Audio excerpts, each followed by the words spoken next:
Let's begin our press review. The Standard newspaper, secret weapon senators hold against the governors, and the Senate members warn they could initiate measures to close down some counties and trigger arrest of defiant governors as court reinstates Wambora.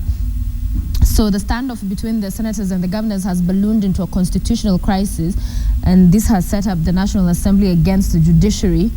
The supremacy contest also saw the Senate threaten to unleash a secret weapon buried in Article 192 of the Constitution, which would lead to closure of affected county governments and fresh elections of governors' replacements in 90 days. So this, in essence, just putting that contest pure and square in as far as supremacy is concerned.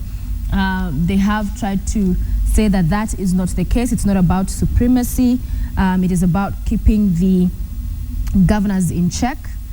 But as we will get to talk to Ngunjiri now about what is unfolding with the three arms of government, especially the judiciary and the legislature, it will be interesting to see what Ngunjiri Wambogo, good morning, has to say. Hi, what is wrong with Mombasa Road today? I have no idea. Yeah?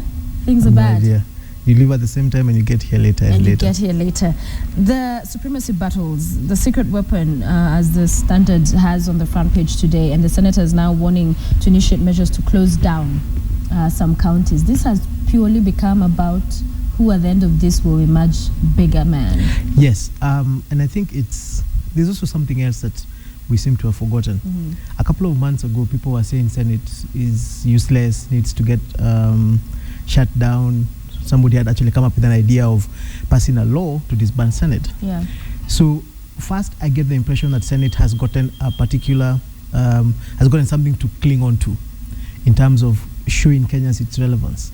And the Wambora impeachment proceedings just put it right there in front of all our faces, that, you know what, you can't actually do without the Senate. Yeah. This is how we are going to manage the governors. Because also we remember the governors have been on a spending binge, for lack of another word, and they were doing it in a way that nobody could actually hold them to account. Yes. So now what the Senate has done is actually brought back a semblance of balance. Yeah. I'm just worried that they seem to be now taking this thing a bit too far, because they do have the right to summon governors to account for expenditure. Right. But then they also must realize that this must happen within the law.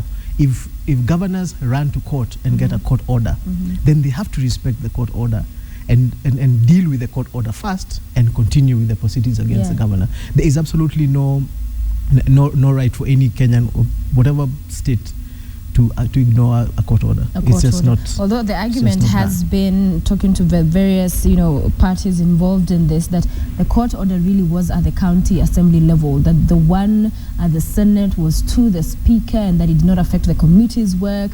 So there's been just quite a lot of interpretation. That's true. Sticky issues around. That's true, and there's going to be all manner of argument about this. But let's ask ourselves: the court order was to stop a process that ended up going to the Senate. So you see, the Senate is arguing the court order didn't stop our process, but the court order had stopped the earlier process. The court order actually stopped. But they were not bound by the court order to the county assemblies, because it wasn't to them. So for them, it came. But you see, when you have a court order stopping a lower process from continuing, and then because you're in a higher process that connects to that lower process, say it doesn't stop you.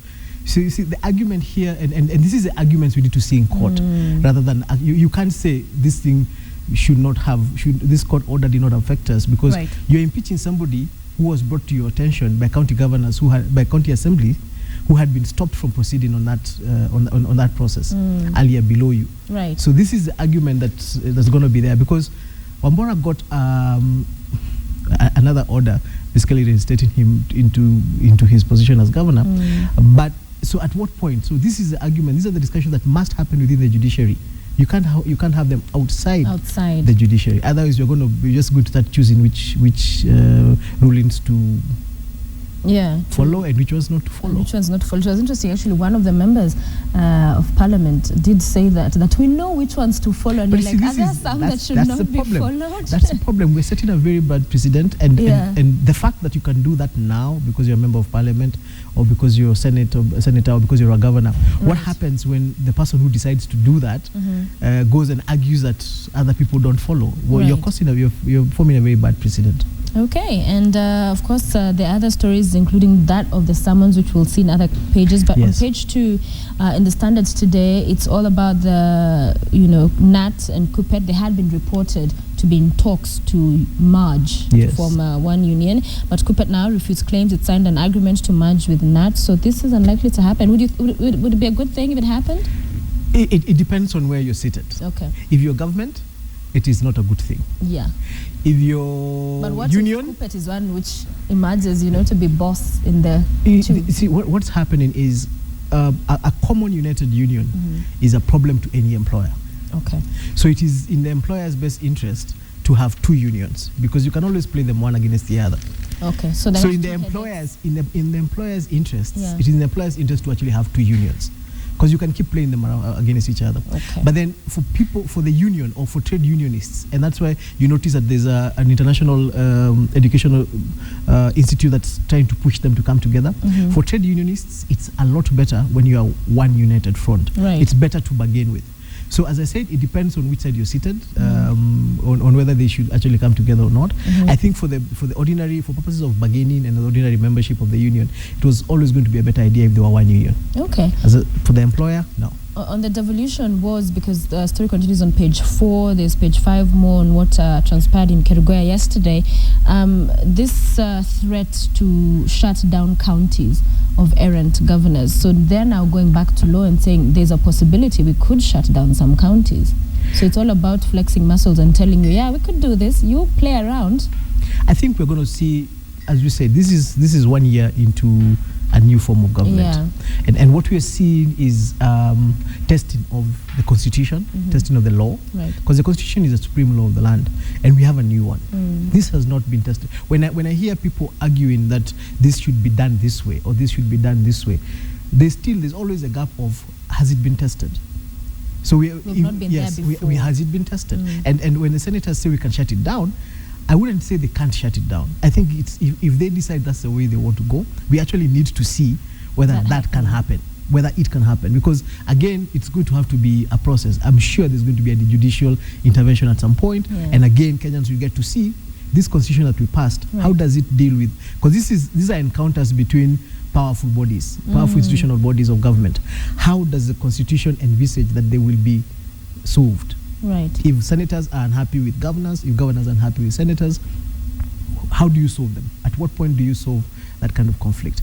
The problem is that as these fights go on, it is devolution that is suffering, and it is the whole idea of why we went into devolution is actually what is going to have to stall a bit as we test this. But also what is interesting in Mbumbi Ngoge issuing her ruling yesterday, when she delivered her ruling on the summons, the 9 governors who had been summoned by Senate, and saying that has been suspended, it was also based on the fact that the orders were issued simply because the Senate failed to make appearance or even make an attempt to respond to the application before the court read part of the judgment.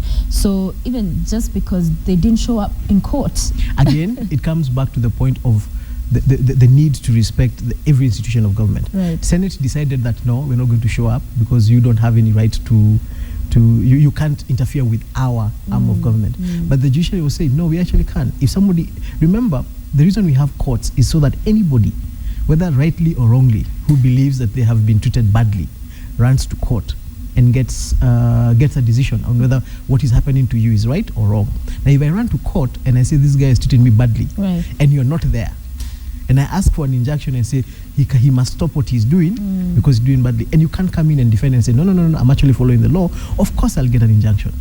Okay, interesting. And we have CIC on page 5 is saying Senate is right, but it should tread carefully. They should respect the court order suspending its summons, but CIC also said the committee was acting within its constitutional and statutory limits to summon governors. So as governors say, they should not be summoned. Actually, there's a law. The Senate is completely within the law to summon. Yeah. There's a law that actually says at some point they act nearly like a high court. They can summon anybody as long as it's within the mandate of overseeing the stuff that's going on in counties. I guess here the issue is, so if you're working like a high court, then you must actually respect every instrument and of so the judiciary. If you fail to honor those summons, then there should be some but then you see, even a normal court can summon you, as you've seen, right? And somebody else runs to court and gets an injunction to stop that summons. So they also need to appreciate that what is happening to them happens to the judiciary all the time.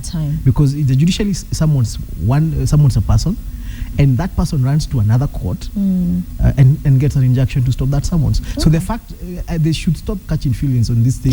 They're catching. They're just catching feelings. They're catching feelings, but I think bottom line, Ngunjiri, on that conversation, it's really about judiciary is maintaining they have their role to play. We have MPs saying judiciary is becoming a little bit too excited with their orders. They should stick to their lane. I mean, it's the irony of all ironies for Parliament to be saying that anybody is getting excited with power.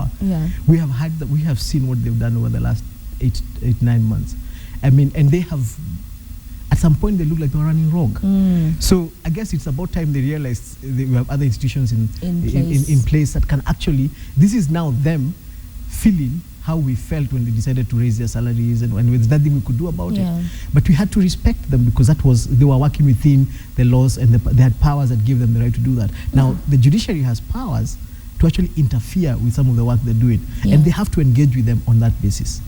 They can't ignore it. Well, we'll continue that conversation in the next hour. Remember, we will be talking about devolution wars, what we've been seeing play out. So do stay tuned for that conversation on Morning Express in a short while. Food security, page 6 and page 7 as well. So poisoned soils threaten food security. That's what experts are cautioning. Farmers say soil sampling centers are inaccessible. So as much as we have some of them, to the people that need them, they're not able to reach them. And also counties get nod to import fertilizers. So agricultural, we're seeing a bit of work going on. Agriculture is still going to be the big economic front for us. I guess the whole idea of soil and you see, we as ordinary Kenyans, in the way we do agriculture, we do not have any. We plant. We harvest. We plant, we harvest, we plant, we harvest, we plant, we harvest. We do not have any points at which we give a break for the soil to rejuvenate itself. And what we're actually having is a situation where a century down the road, or a couple of down the road after all this agriculture that we've been doing, we are now seeing that we've actually lost a lot of the capacities that our soil is supposed to have. And this has been happening in some places also, where somebody comes and hires your piece of land for 10 years and runs high intensity agriculture during that time. When he gives you back that land, it's done, completely done. It's like a desert. It's going to take you a whole number of years before you can actually do anything. Do anything. Also, of course, inside the Standard today, grab yourself a copy, Fever Pitch, the London 2012 puzzle. That report, what it says, what is inside it, you can find more details there. Of course, there's home and away pullout as well. Chic and elegance to the core, that is what the headline is. In the Extra today as well, is diabetes infectious? That's the question posed there, and researchers say spouses are likely to contract disease if their partners have it. Let's go to the Daily Nation now. Kenya's richest is the headline. This is quite the list to be in. It is quite the list to be in. That is Vision 2030. So meet Kenya's first dollar billionaire and super wealthy businessmen who show that hard work and enterprise, not graft, does the magic. Okay, I don't know whether that actually shows that. I mean, that's a bit pushing it, because you see, the fact that you can define that somebody is actually a dollar billionaire because they run a particular kind of business doesn't mean that there's no graft involved in that business. However, I'm not in any way saying that graft has been involved. It's just that when I read that statement, I was like, okay, this is a bit pushing. Unless there is a way of proving and telling us, oh, this is how, from the day we opened this business, this is the process. We've been ISO certified. We have run this kind of structure all the way through. And I think very few of the businesses that we have in Kenya today can actually say that from day one, we've run this thing right. But I also noticed that when I was reading about Vimal, he actually said that he was not consulted by the guys who did this. Oh my! He says he actually doesn't know how they graded, there's a feeling that they took some assumptions, on some of the mergers he's done in other countries. So I do not understand. Yeah. And when you've seen quite a number of this, and also there are people who I guess we all assume are dollar billionaires who are not on that list. Who are not on that list, sure. So I really don't know how this was brought in, but I guess it shows that even as we are complaining that we are struggling as Kenyans, we still got some Kenyans who are doing all right. A handful of them, because they have 105 people who have more than 2.5 billion shillings and control more than half of the wealth in private hands. The big concern is, as people will read this story, is the majority of the Kenyans really, unemployment, food on the table is a huge task every day. But hey, kudos to them. And yes, Vision and 2030 also for we the rest. need to give credit where it's due. Yeah. A lot of these individuals, in fact, when I realized either they've invested in the stock exchange or they are second generation. You've got Vimal, you've got the gentleman from Adi River Mining. Yes. There were people who took over their dad's businesses and took it to the next level. So we just have to give it to them. Yeah. Ngunjiri and just Bogo like will be on us. the next list. Page 6. Amen to that. Amen. Kibaki asked Kalenjins after 2002 ICC has been told. So that process is still ongoing. Somebody was saying the other day they're now watching ICC. One of the analysts we had, actually Clay, it was watching it for comic relief sometimes. It's getting to a point where, I remember listening to the guy who's expert explaining about what happened in 2007.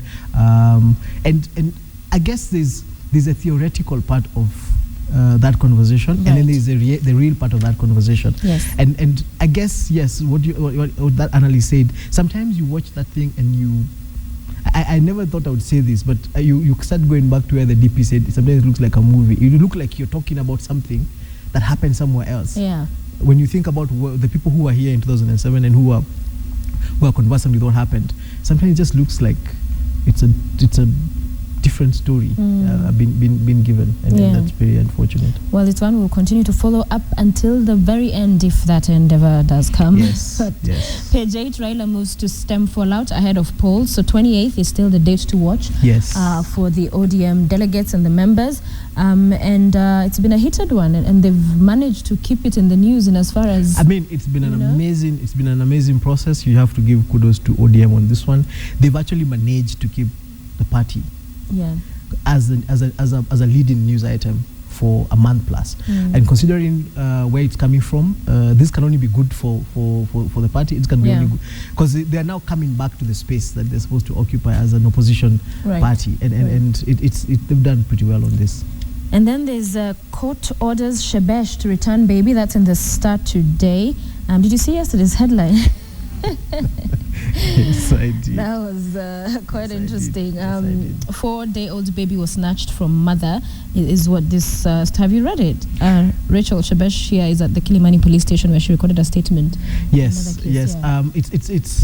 It's when I think about this particular incident, you have a situation where there's a lady who's claiming that her baby was taken by a relative of Shebesh and is staying in Shebesh's home.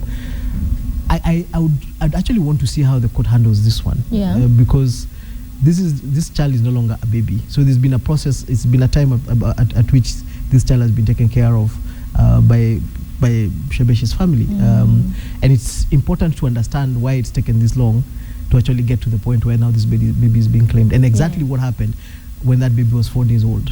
It's also interesting how Shebesh is always in this. Yes, I didn't want to say that, but yeah, clearly. Another story here, ESCC targets 15 governors. So there's, other than the governors and the senators, the Senate committee going after the governors in terms of accountability, we have the ESCC and has been investigating 15 governors for several weeks and could arraign them in court within weeks. I think it's, when all is said and done, by the time we're done with this, it's going to be a very difficult task to have been a governor in this first period, because first term, because they got into this thing. I remember when the campaigns were going, there was really no difference between somebody who was running for governor, somebody who was running for senate, and somebody who was running for women rep. But immediately things calmed down, and then Senate went into Senate, and then governors started having entourages and flags, and they became very Your Excellency, clear. those were the conversations. So what we have is a completely uncharted territory. And in a lot of cases like those, people mess up. So I will not be surprised if by the time this term is finished, every governor we have will have had to go to court to defend themselves at one point or the other for abuse of office or some process, because this has never been done before. So they are running, each of them is running it according to his charisma. And it takes, and you know, we need to remember, everybody who runs for governor has an ego. And this is what we are seeing now, trying to be tamed. You see, president and every other institution we have, we've had decades to figure out how to create institutions to tame them. Right. So when you get in, you have a whole institution that tells you this is how you behave, this is how you don't behave. Governors don't have that yet. Right. So they're the ones who are going to be the guinea pigs for any other governor who's going to come after that. So I will not be surprised if they keep messing up or tripping up over themselves. And I think it's just a natural process. Well, they went and asked for the job. So really, we're democracy active and vibrant. Democracy at work. The Star also has the commander team clears Chinese railway tender. The Parliamentary Committee on Transport will today table a report that clears 327 billion shilling standard gauge railway. So interesting to see that nod coming. The railway story. It's, well, at least we've got one. I remember there were two. Yes. So it's going to. Let's wait and hear what the other one says. If both of them cleared, then we'll have the conversation at that point. Yeah, and what would be good to even to just read and say and see on what grounds they're clearing, because there were so many questions that were raised. You know, the varying figures. It's this high, this low. You know, the scope, how long it would take. So hopefully there'll be some light. As I said some time back, we've had a lot of heat on this issue, but very little light. If we start getting documentation, if we have now reports that clear it, then you actually have something that you can put your hands on and read and find out what it is that they've been trying to do. Okay, finally we have the people. Raila applies Moi style in ODM poll. Is the headline today in the People, and Kavuludi clashes with Kimayo over sacked cops. So that's kind of tension there returning, but Raila applies Moi style. What is Moi style? I think, well, I think one of the assumptions being made here is there was this proposal to expand the offices, the number of offices within ODM, to make sure everybody has some space, which I personally don't agree with, because I think democracy means that if you're going to run for something and you don't get it, then you should actually accept you didn't get it. We can't all be winners all the time. However, I think it's a bit harsh for people to say that Raila is doing this the way Moi used to do it. I don't think we have the environment that allows anybody to do what Moi used to do in Kenya today. Okay, it will be an interesting week to watch events as they unfold. Well, the week is coming to an end, but quite a number of stories. Of course, the weekends is when things happen. Is when the things happen, so and then we analyze them. You're not wrong. You're not wrong. Okay. We're glad you're watching Morning Express. It is 6:59. Ngunjiri Wambogo, thank you very much for joining us. Grab yourself a copy of the Standard newspaper today.